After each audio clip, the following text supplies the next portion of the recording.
Oh my God. Programmet presenteras av betsafe.com.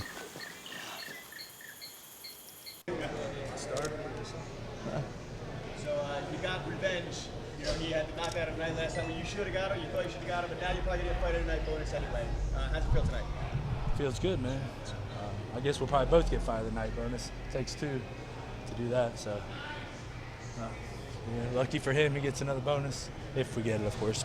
Really got the crowd going, and you seem really energized. Really, talking with the crowd and getting the fans going. Felt good tonight, didn't it? Yeah, man, that's the kind of fight I like right there.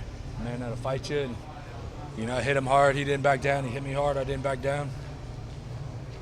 That's what I come to do, man. Put on a good show. I think Atlanta really enjoyed that fight. And was there a point in the fight when you felt like it was going to be your way, when it was getting towards your type of fight? Yeah, the beginning of the fight. I felt that way going in. It's actually that fight actually went a lot like I seen it in my mind, like I expected. I know he's a quick guy, a lot of striking. So I figured, I'm probably going to get punched up a couple times. The whole plan was, he punches, I walk forward. He punches again, I walk forward again. That kind of guy where Stitchin, the last guy he knocked out, made a mistake was he got punched and he backed up. You can't do that with that guy. Were you rocked at all? Wait, were you? Was it? He was getting a ton of press coming into this fight, and you as a veteran guy, how satisfying is it to get a victory over a guy that was really getting all the press coming in? I didn't really care about that, man. I feel like I've never really got much press compared to my opponents, honestly. So whatever, I don't care.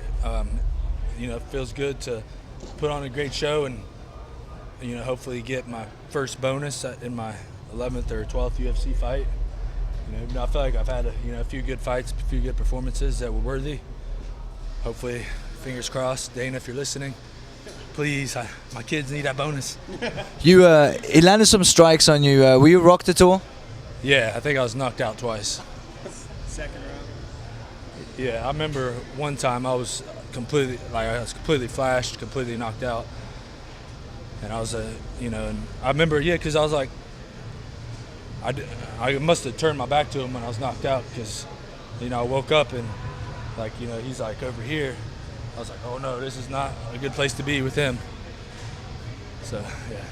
Matt, talk about his movement. Do you feel like the pace he has to set, constantly being in motion, do you think that contributed to his gastric issues in the third round? Obviously, hitting him in the face hurts too, but the movement, was that a big problem for him?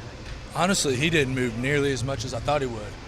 That was actually, I started picking up on that, and that's where I started landing a few more shots. Because I expected every time I threw for him to just be completely out of there. And I started realizing, I was getting closer and closer to him. And all I had to do was just commit a little bit more, and I started landing a couple more shots. And when I did that. Matt, you said before the fight that we'd find out tonight whether Wonderboy was more hyper reality. How would you rate him after facing him? A lot of reality, but he had a lot of hype. You know what I mean? But he's real, man. He's a good fighter. And were you surprised he was able to take the shots that you gave him? Yeah, he rolled with the punches pretty well. I wasn't really surprised, man. He's a hard dude to really catch clean. And honestly, it was like if I had to do it again, I felt like I'd be more confident because I kind of expected, like I said, a lot more harder to hit. I thought he was going to move a lot more than he did. So I wasn't, quite as a lot of my shots I was trying to feint and, just to get in closer. And I started realizing, I don't have to feint, I can just punch him. Yeah, it looked like you were a little tentative in the first as far as the strike. It looked like you want to get in close, get him down, and push for it. Of course, you got the takedown in the first. After that, did it feel like it looked like you slowed down a little bit? Both you guys were slowing down a little bit. But then, as you started to pick up, you started to strike a little more. Did his power start to wane off? I mean, you said that, was it just you were concerned with the power on? How did the fight change, as far as how he moved and how he did throughout the fight? No, actually, his power was pretty good throughout the whole fight. It was just a matter of you watch his fights and you hear all the hype about him. You can't help but kind of be like, man, what's this freaking guy going to do? You know what I mean? And I see, watching his kickboxing matches and stuff, and hearing GSP say he's the greatest striker ever, blah blah.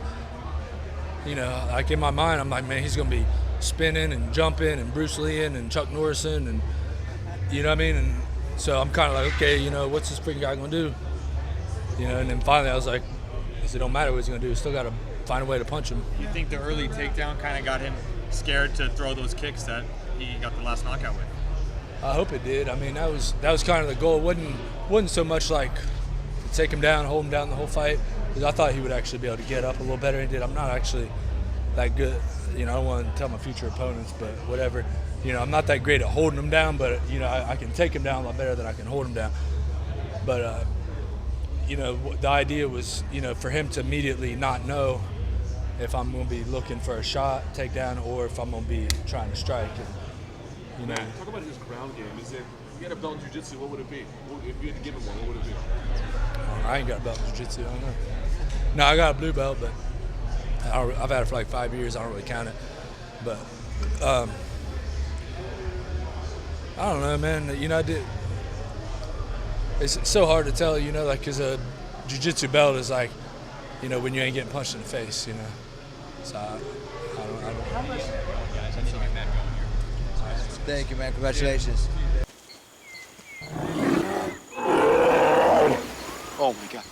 Programmet presenteras av Betsay.com.